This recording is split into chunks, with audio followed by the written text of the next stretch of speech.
अस्सलाम वालेकुम नाज़रीन। पिछली किस्त के आखिर में आपने देखा कि आरिस हंदी बाजार पर हमला करने की मनसूबाबंदी कर रहा था, जबकि अरसेज अपने दो साथियों के साथ छुपकर उन सब की जासूसी कर रहा था। इस किस्त के आगाज़ में हाइमा खातून दवा पी रही थी। इतने में अर्तुल वहाँ पहुँचता है और उनकी खैरियत मालूम करता है। हाइमा खातून कहती हैं, मैं ठीक हूँ बेटा, लेकिन अभी मैं बूढ़ी हो चुकी हूँ, मेरा जाने का वक्त करीब है। अर्तुल कहता है, ऐसा मत कहें वालदा। फिर हाइमा खातून कहती हैं, सुलेमान शाह और तुम्हारी वजह से मैंने बहुत से फ़ख्र वाले दिन देखे हैं और अब किले की फतह भी देख ली है। अब मेरी सिर्फ एक ख्वाहिश है कि मैं अपने बेटों को एक आखिरी दफ़ा इकट्ठा देख सकूं। सुंगर तेकिन, गुंदोगदो और दूंदार को यहाँ आने दो। अर्तुल कहता है, मैं फ़ौरन उनकी तरफ कासिद रवाना करता हूँ वालदा, आप परेशान ना हों।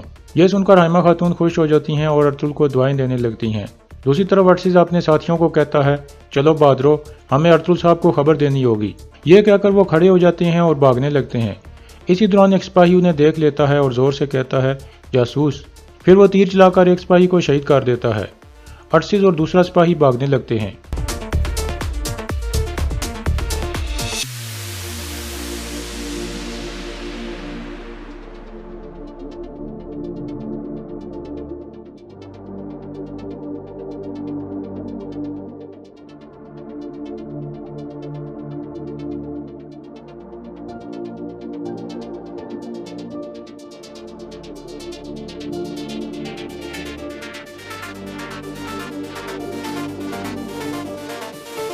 दूसरी तरफ कारा जैसर किले में अर्तुल हकीम अर्तु को कहता है, मारिया एक अक्लमंद औरत है, मैं सोच रहा हूँ कि अब उसे खानदान की ज़रूरत है।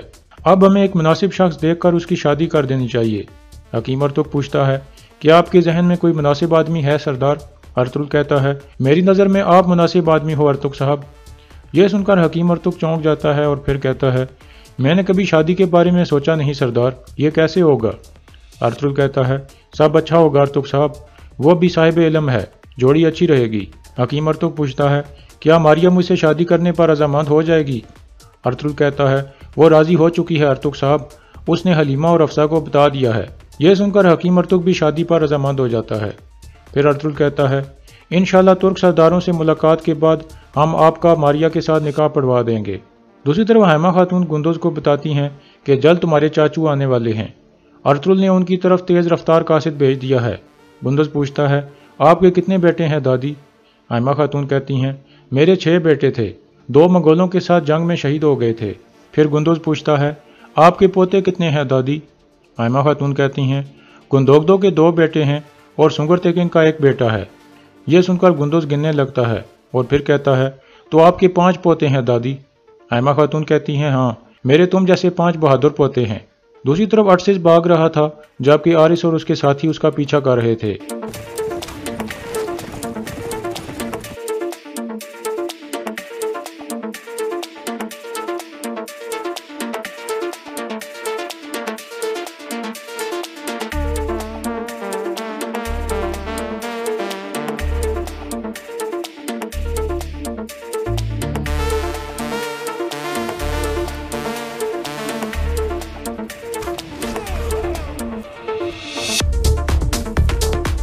इस तरह अरसेज को तीर लग जाता है और आरिस बहुत खुश हो जाता है।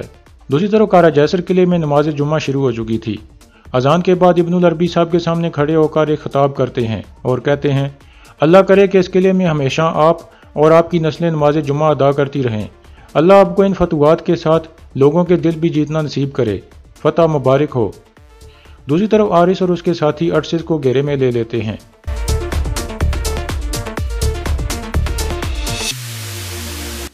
आरिस कहता है, ताजिर नीको, आखिरकार मैंने तुम्हें पकड़ लिया। अरसेज कहता है, नीको नहीं अरसेज, अभी तक तुम्हें यह नहीं पता चला। यह कहकर अरसेज अपनी तलवार निकाल लेता है।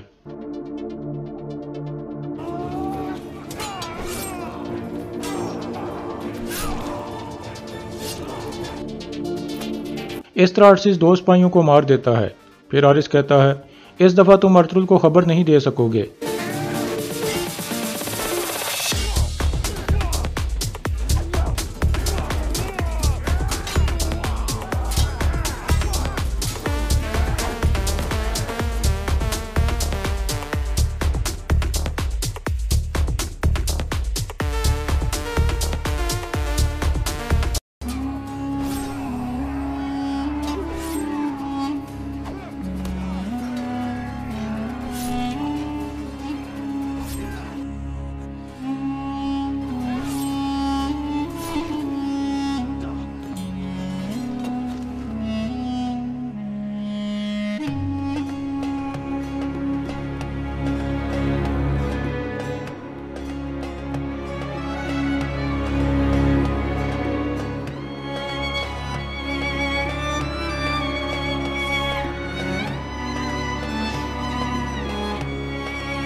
इस तरह अर्सिज शहीद हो जाता है। इसी दौरान कारा जैसर किले में नमाज जुमा पढ़ाई जा रही थी। इसके बाद रात का वक्त हो जाता है। सब तुर्क सरदार किले में पहुंच चुके थे। फिर अब्दुर्रहमान बुलंद आवाज में कहता है, हाकम आला अर्तुल साहब आ रहे हैं।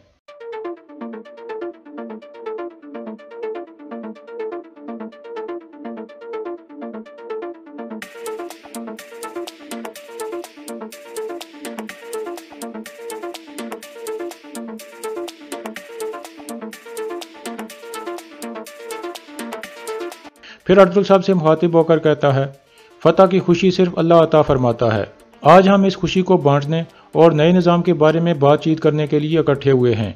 इतने में अब्दुर्रहमान अंदर आकर कहता है, अर्तुल साहब, सुल्तान का लेफ्टिनेंट आया है। अर्तुल कहता है, उन्हें अंदर ले आओ। फिर सुल्तान का खास आदमी अजीज़ अंदर दाखिल होता है। अर्तुल उसे खुश आमदीद कहता है। अजीज़ कहता है, फतह मुबारक हो अर्तुल साहब, मैं सुल्तान अलाउद्दीन की तरफ से तोहफे और एक फरमान लाया हूँ। अर्तुल उसका शुक्रिया अदा करता है। फिर अजीज़ कहता है, अगर आप इजाज़त दें तो मैं सब के सामने सुल्तान का फरमान पढ़ना चाहता हूँ। अर्तुल कहता है, आ जाएं। फिर अजीज़ बुलंद आवाज़ में फरमान पढ़ने लगता है। उस पर लिखा था, काई कबीले के सरदार सुलेमान शाह के बेटे अर्तुल, अल्लाह आपकी तलवार को तेज़, फतह को दायम और उम्र लंबी करे। आपकी बहादुरी की बदौलत कारा जैसर किले के फतह होने से हमारी रियासत की ताकत बढ़ गई है। इस फतह के बाद मैं आपको सोगट और डुमाने के इलाके भी आपके हवाले करता हूँ। इन इलाकों की हुक्मरानी और सलामती अब आपके हुक्म के नीचे है। सुल्तान अलाउद्दीन के कोबद। यह सुनकर जिरगे के सब आदमी अर्तुल को मुबारकबाद देने लगते हैं। अर्तुल साहब का शुक्रिया अदा करता है और फिर कहता है, अल्लाह हमारी रियासत को कायम दायम रखे। अब हम सोगट और डुमाने की बेहतरी के लिए भी जल्द काम शुरू कर देंगे। जल्द मैं सुल्तान के पास कोनिया जाऊँगा और उन्हें माल गनीमत का हिस्सा दूंगा। अभी आप खाना शुरू करें। फिर सब खाना खाने लगते हैं। इसी दौरान किले में मारिया की मेहंदी शुरू हो चुकी थी।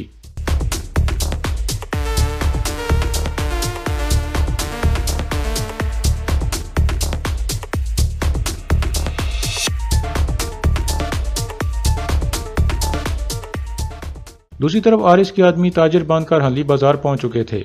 दुमरल उनसे पूछता है, तुम लोग कौन हो? एक आदमी कहता है, हम ताजिर हैं और रात यहाँ गुजारना चाहते हैं। हमने सुना है कि हल्ली बाजार में तिजारत के लिए हमें अर्तुल साहब से इजाज़त लेनी होगी। दुमरल उन्हें अंदर जाने की इजाज़त दे देता है।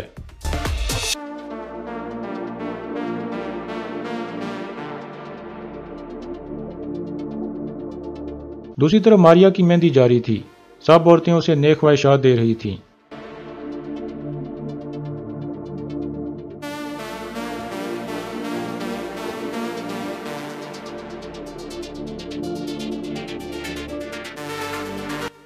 मारिया कहती है, आपने मुझे बहुत खुश कर दिया है।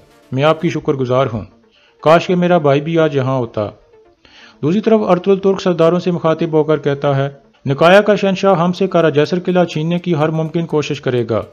आरिस और बिलाजिक का गवर्नर हमारे लिए खतरा है, इसलिए हमें उनसे छुटकारा हासिल करने के लिए बिलाजिक को फतह करना होगा।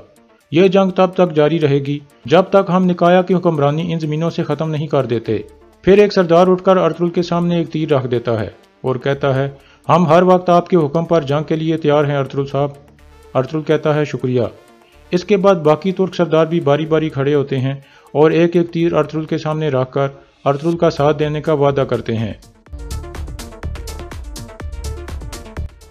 फिर अर्तुल कहता है, हमारी खुशहाली की बुनियाद इत्तेहाद है। फिर अर्तुल बामसी को कहता है, मुझे एक तीर दो। तीर पकड़कर अर्तुल कहता है, जो मुतहद ना हो और अकेले काम करते हों वो इस तीर की तरह आसानी से टूट जाते हैं, लेकिन अगर हम सब मुतहद हों तो कोई भी हमें तोड़ नहीं सकता। फिर अर्तुल तीर एक तरफ रखकर कहता है, आज की इस खुशी को मजीद बढ़ाने के लिए हम इस खुशी में शादी का इजाफा कर रहे हैं। आप सब सरदारों की मौजूदगी में हम अर्तुल साहब और मारिया का निकाह करेंगे। यह सुनकर सब सरदार हकीम अर्तुल को मुबारकबाद देने लगते हैं। हकीम अर्तुल साहब का शुक्रिया अदा करता है। फिर अर्तुल बामसी को कहता है, खवातीन को कहो कि वो मारिया खातून को लेकर आ जाएं।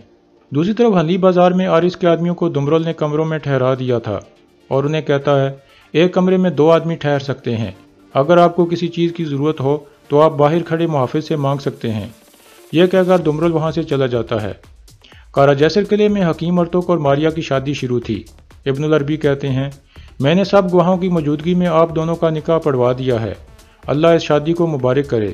پھر سب دعا کے لیے ہاتھ اٹھاتے ہیں۔ اس دعا میں ابن العربی ان دونوں کے لیے خوشحالی اور اتحاد سے رہنے کی دعا مانگتے ہیں۔ آخر میں ابن العربی کہتے ہیں سورۃ فاتحہ پڑھیں۔ سب لوگ سورۃ فاتحہ پڑھنے لگتے ہیں۔ اسی دوران حائمہ خاتون کی طبیعت کچھ خراب ہونے لگتی ہے۔ دوسری طرف ہنلی بازار میں عارض کے آدمی اپنے سامان سے ہتھیار نکال رہے تھے۔ ایک آدمی کہتا ہے رات کو جب سب سو جائیں گے ہم جا کر یہ ہتھیار مرکزی ہال کے میزوں کے نیچے چھپا دیں گے اور پھر کل عارض آ کر ارطغرل کا کام تمام کر دے گا۔ دوسری طرف حکیم ارطغرل اور ماریا کا نکاح مکمل ہو چکا تھا۔ پھر سب لوگ انہیں مبارکباد اور نیک خواہشات دینے لگتے ہیں۔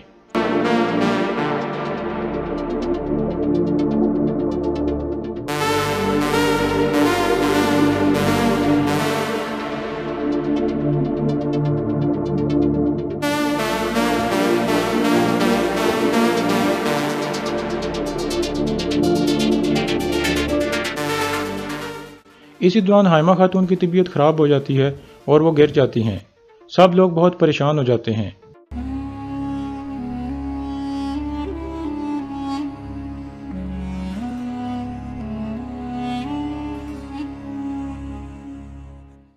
اتنے میں حائمہ خاتون ارطغرل کو کہتی ہیں مجھے الوداعی دعا دو بیٹا، اور یہاں اس قسط کا اختتام ہو جاتا ہے۔